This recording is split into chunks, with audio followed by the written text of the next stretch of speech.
ከሁሉ አስቀድሜ እንኳን ለታላቁ ህዳሴ ግድብ ግንባታ ወደ መጠናቀቁ ምዕራፍ ለመድረስ ወቅት አደረሰን እያልኩ ለመላው የኢትዮጵያ ሕዝብ ድንበር እና ርቀት ሳይገድበው ድጋፍ ሲያደርግ ለነበረው የኢትዮጵያ ዲያስፖራ ማህበረሰብ እና የኢትዮጵያ ወዳጆች በያሉበት እንዲሁም በዚህ መድረክ ለታደማችሁ የዕለቱ የውይይት ተሳታፊዎች ለግድቡ የፍጻሜ ምዕራፍ መድረስ ላደረጋችሁት ሁለንተናዊ ድጋፍ ከወዲሁ ልባዊ ምስጋናዬን ለማቅረብ እወዳለሁ። ሀገራችን ኢትዮጵያ ከድህነት ለመውጣት በበርካታ ጥረቶች እና ዓለም አቀፍ እርዳታዎችንም ስታገኝ ለብዙ ዓመታት የቆየች ቢሆንም የዓለም አቀፍ ብድርና እርዳታ ከድህነት ሊያወጣን አልቻለም። እንደምናየው ማለት ነው።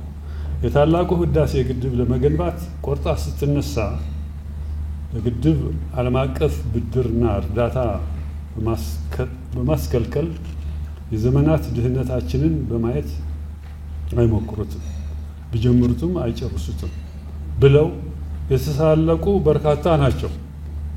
ይሁን እንጂ ምንም ድሃ ብንሆን ከዕለት ጉርሳችን ከዓመት ልብሳችን ቆጥበን ግድባችን እና ህዝብና መንግስት በጋራ በመረባረብ ጀምረናል። ባለፈው 14 ዓመታትም በርካታ ችግሮችና ዓለም አቀፍ ተጽዕኖዎችን ተቋቁመን ግድባችንን አሁን ለደረሰበት የፍጻሜ ጫፍ አድርሰናል። በዚህም ኢትዮጵያውያን ከያዝን የማንለቅ እንጂ ጀምረን የምንተው አለመሆናችንን በተግባር አስመስክረናል። በታላቁ ህዳሴ ግድብ ግንባታ መበሰር በመላው ሀገሪቱ የይቻላል ስሜት ፈጥሯል። በተፈጠረው ስሜት ከግድቡ ባለፈ በርካታ ድርብርብ ስኬቶች ተጎናጽፈናል።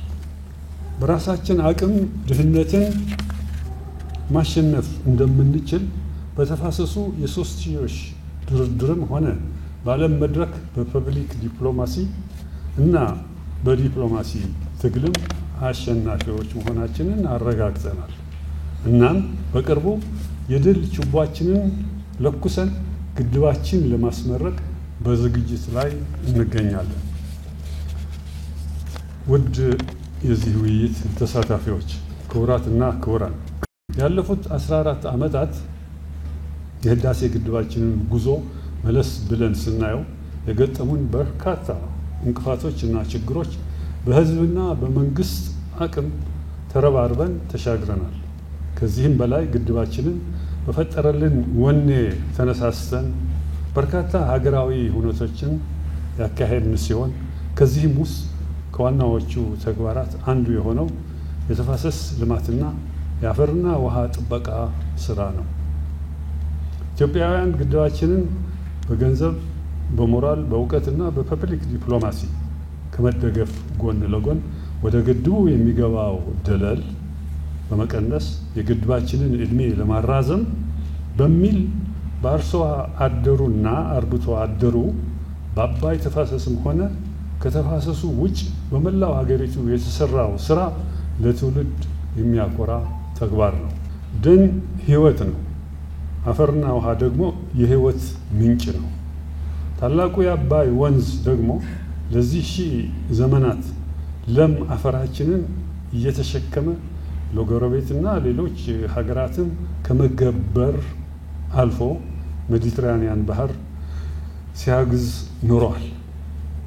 ወንዞቻችን መገደብ ይህን ውድ ህይወት የሆነ የተፈጥሮ ሀብታችንን ለማስቀረት ከጥንት ጀምሮ ነገስታቶቻችን እና ህዝቦቻችን ሲመኙና ሲያልሙት የነበረ ጉዳይ ነው።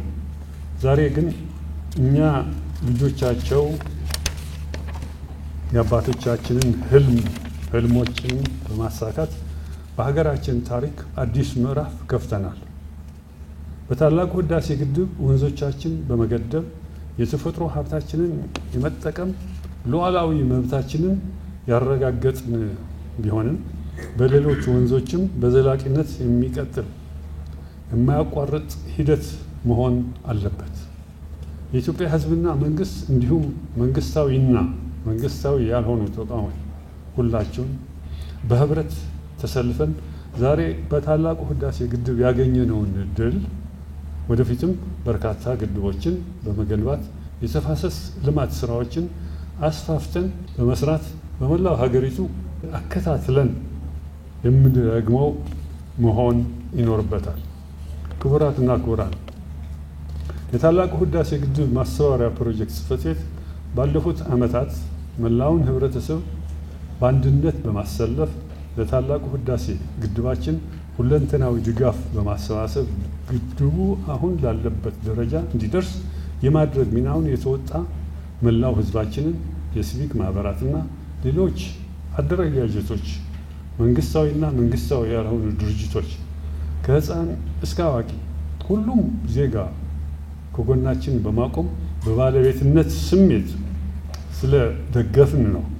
በዚህ አዳራሽ የታደማችሁ በተፋሰሱ ስራ ላይ ያላችሁ መንግስታዊና መንግስታዊ ያልሆናችሁ ድርጅቶችም አንድ እቅድ አንድ ሪፖርት በሚል በተደጋጋሚ ተገናኝተን ብዙ መክረናል፣ ብዙ መንገድም ተጉዘናል።